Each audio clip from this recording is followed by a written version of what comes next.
अस्सलामुअलैकुम, कैसे हैं आप सब। आई हो बिल्कुल ठीक ठाक हैं, खैरियत से हैं, मज़े में हैं। इसी दुआ इसी उम्मीद के साथ आज की वीडियो करते हैं स्टार्ट। तो जनाब यहाँ मैंने बनाया है पेशावरी नमकीन गोश्त। तो ये बहुत ही ज़्यादा सिंपल और इजी रेसिपी है, और वो लोग जिन्होंने कभी भी कुकिंग नहीं की वो लोग भी इससे आसानी ईज़िली बना सकते हैं घर में। और सिर्फ 2 या 3 इंग्रेडिएंट्स है इसके, और इसके अलावा कुछ नहीं डालना है इसमें। और बहुत ही यमी और टेस्टी था, यानी ये दिखने में जितना खूबसूरत है इतना ज़्यादा जायकेदार है। आप लोग ज़रूर ट्राई करना, अपना फीडबैक मुझसे ज़रूर शेयर करना।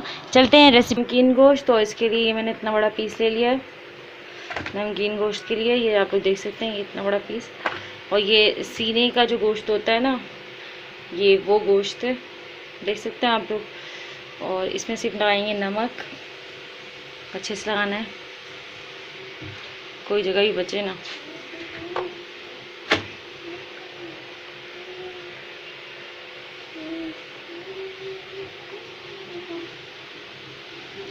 बस यही मैरिनेशन है, इस पर नमक लगाना है अच्छे से, सही है। और इसको इस कांटे की मदद से अच्छे से आपको गोदना है, यानी गोदना बोलते हैं आई थिंक इसको, इंग्लिश में क्या बोलते हैं मुझे नहीं पता। और क्योंकि मेरे हाथों में तो दर्द हो रहा था, और ये जो है जाहिर सी बात है बीफ का गोश्त है, तो इसमें इतने साइन से जो है ये कट लग रहा नहीं था, तो फिर मैंने छुरी से लगाया है। और आप लोग चाहें तो अपने अपने हस्बैंड से ये कट लगवा सकते हैं, और चाहें तो कट पहले लगा लें, नमक बाद में लगा लें, ये आपकी मर्ज़ी पर डिपेंड करता है। और यहाँ पे तकरीबन 2 या 3 मिनट या बहुत ज़्यादा 5 मिनट आप इसको मैरिनेट करके रख सकते हैं। और उसके बाद इसको मैंने डाल दिया है कुकर में, और कुकर में बनाएंगे इजीली। ये 45 मिनट में बिल्कुल रेडी हो जाएगा। आप लोग चाहे तो हड्डी के साथ भी बना सकते हैं। और यहाँ पर मैंने यानी हस्बैंड ने हड्डी निकाल के मुझे लाके ये पीस दे दिया था। तो और यहाँ पर मैं इसमें ब्लेंड करके डाल दी हूँ तकरीबन 2 टेबल स्पून भर के जो है लहसुन का पेस्ट है। और साबित लहसुन नहीं था, इस वजह से मैंने पेस्ट डाल दिया है। 2 नहीं, सॉरी 3 टेबल स्पून है पूरे।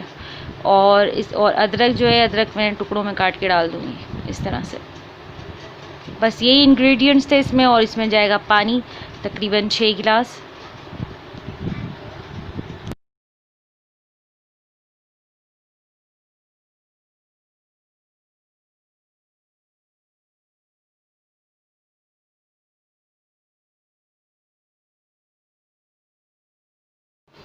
छः गिलास पानी ऐड करने के बाद अब इस पे लगाएंगे लिड, और इसे रखेंगे फटाफट से चूल्हे पर। और जनाब यहाँ पे सीटी हमारी घूम गई है, और अब इस वक्त जो है 45 मिनट हो चुके हैं, और मैंने चूल्हा बंद कर दी, फ्लेम ऑफ कर दिया, और सीटी रुक गई है। अब जब पूरी तरह से इसमें से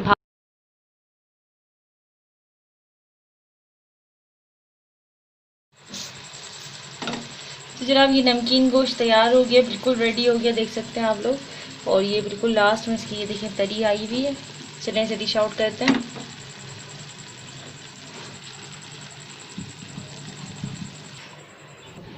माशाल्लाह माशाल्लाह, बहुत ही खूबसूरत लग रहा है खाना देखकर। आप लोग चाहें तो इसको लीमू और पिसी मिर्च वगैरह और डाल के, और जिन लोगों को सिर्फ सादा ही पसंद है तो वो सकते हैं।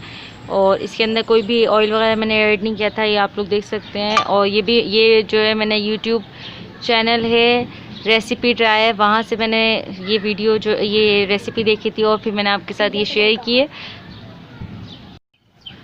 जो मीट लवर है उनके लिए तो ये रेसिपी उनको तो 10 ऑफ 10 पसंद आएगी। और इसके अलावा जो है ये ताज़ा गोश्त जो है उसका बना आप लोग ज़्यादा पसंद आएगा। आप लोगों को फ्रीज़र में रखा हुआ गोश्त इतना ज़्यादा टेस्टी नहीं लगेगा। और अगर आप लोगों को मेरी वीडियोस पसंद आती है तो प्लीज़ लाइक कर दिया करें, इससे मेरी हौसला अफजाई होती है। जाते जाते आप लोगों से यही कहना चाहती हूँ, अपना ख्याल रखें, अपनों का ख्याल रखें, इस तरह मुस्कुराते रहें। फिर हमारा